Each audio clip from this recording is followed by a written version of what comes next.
Hello everyone, আসসালামু আলাইকুম। চলে আসলাম নতুন আরেকটি রেসিপি নিয়ে। আশা করছি আজকের রেসিপিটি আপনাদের কাছে ভালো লাগবে। তো ভিডিওটির কোনো অংশ যদি ভালো লেগে যায় বন্ধুরা, প্লিজ ফ্যামিলি এবং ফ্রেন্ডসদের সাথে কিন্তু শেয়ার করতে ভুল করবেন না। আর যারা ভিডিও দেখতে চলে আসছেন তাদের কাছে একটাই অনুরোধ, একটি লাইক দিয়ে ভিডিওটি কন্টিনিউ করবেন। এবং যারা নতুন আছেন প্লিজ চ্যানেলটি সাবস্ক্রাইব করে পাশে থাকা বেল আইকনটি অন করে দিবেন।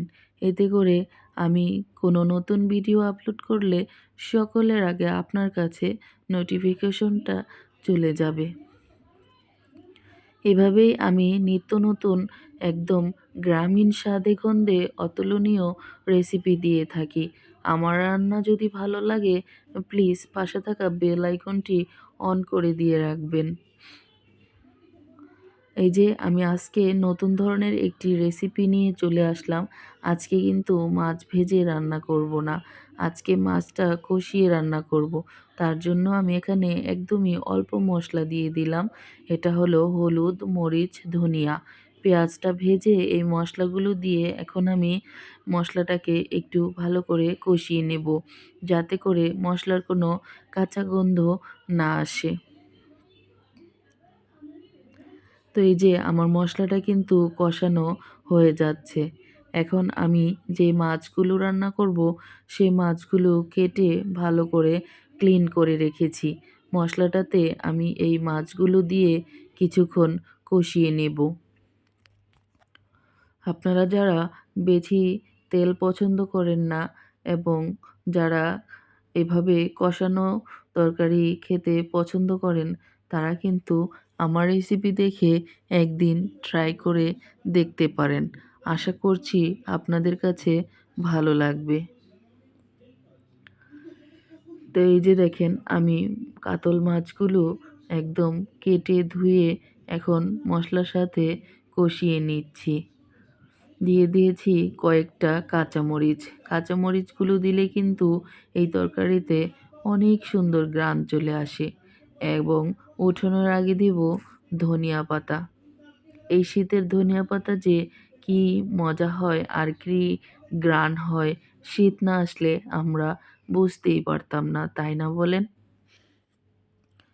এই শীতে মনে হয় যেন ধনিয়া পাতা, কাঁচামরিচ ছাড়া কোনো তরকারি সম্পন্ন হয় না। মনে হয় যে পুরোটাই বোধহয় অসম্পন্ন থেকে যায়।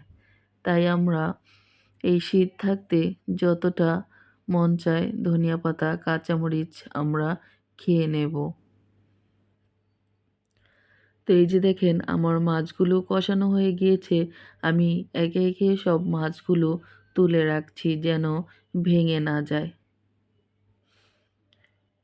এবং যে কাঁচামরিচগুলো আমি সাথে দিয়ে এটাকে কষিয়ে নিয়েছি, সে মরিচগুলোও কিন্তু সহকারে উঠিয়ে রাখবো।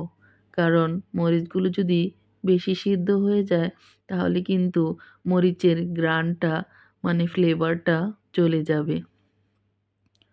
তো এই যে আমি এখানে দিয়ে দিয়েছি কিছু ডুমো করে কেটে রাখা নতুন আলু।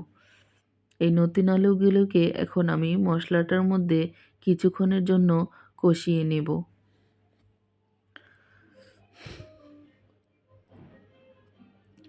ফিরে আসছি আলুগুলো সিদ্ধ হয়ে যাওয়া পর্যন্ত।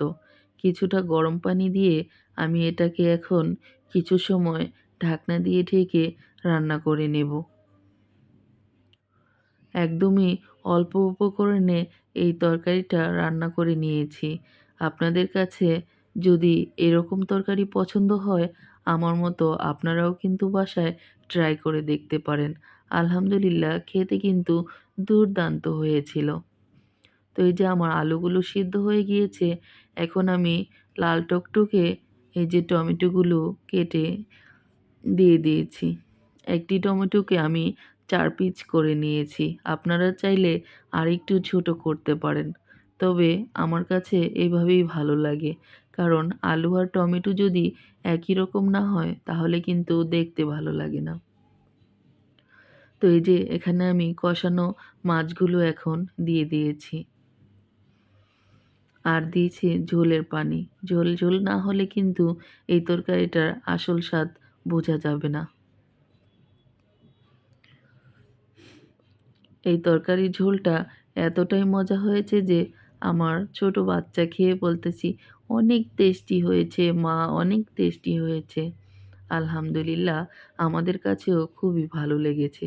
আর আমার হাসব্যান্ড তো খুবই মজা করে খেয়েছে এবং আমার মা এবং বাচ্চারা সবাই কিন্তু খুবই মজা করে এই তরকারিটা খেয়েছে।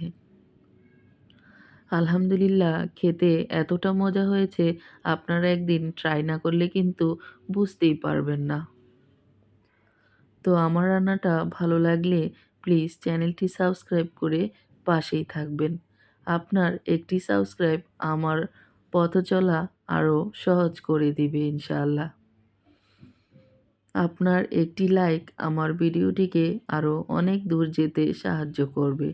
আপনার গুরুত্বপূর্ণ একটি কমেন্টস আমার পরবর্তী আরেকটি কনটেন্ট তৈরি করতে হেল্প করবে।